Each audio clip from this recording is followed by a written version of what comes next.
Ruben Onsu itu dinyatakan jadi sebagai tersangka kasus penipuan penggelapan investasi, menurut kalian nih ya, kalian yang dulunya ngebela Ruben Onsu, kalian merasanya gimana sih?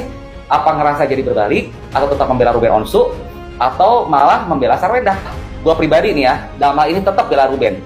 Karena gini loh, Ruben Onsu saking kalapnya, saking sayangnya sama anak, tetap menafkahi 200 juta nih. Sampai mungkin ya, maaf nih kalau salah nih, mungkin dia itu sampai melupakan kewajibannya dalam hal investasi. Paham gak sih kalian?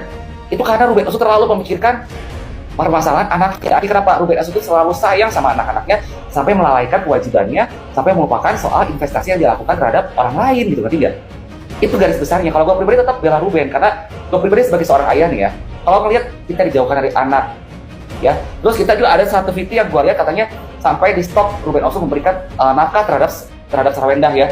Itu bukan karena tindakan Ruben Onsu men-stop nafkah terhadap Sarwendah 2 juta itu selama beberapa bulan memang salah ya, tapi justru tujuan itu dilakukan supaya apa? Supaya Sarwendah itu bisa memberikan suatu kesempatan buat Ruben Onsu itu ketemu sama anak-anaknya ya, makanya Ruben Onsu melakukan hal itu.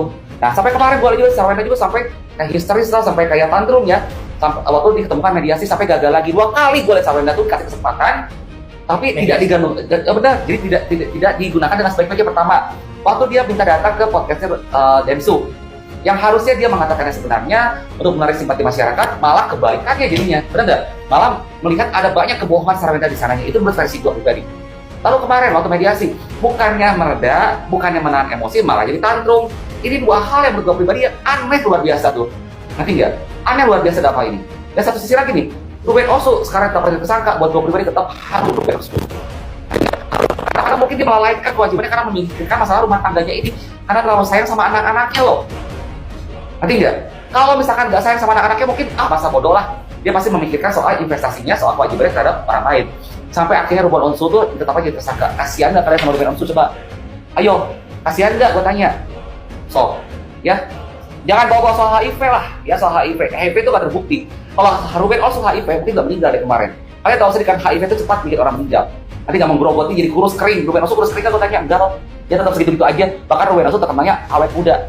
Nggak bisa kita ngomong dia HIV atau apa. Mungkin dia ada sakit, iya, tapi bukan HIV yang pasti. Terus Ruben tuh orang baik loh, ya. Ruben tuh orang baik banget. Gue bilang gitu kayak gitu. Memang gue nggak kenal sama Ruben Onsu, tapi kalau gue lihat track recordnya atau apa sampai bikin masjid atau apa waktu dia telah jadi mualaf, gimana kebaikannya coba? Kalian lihat ya.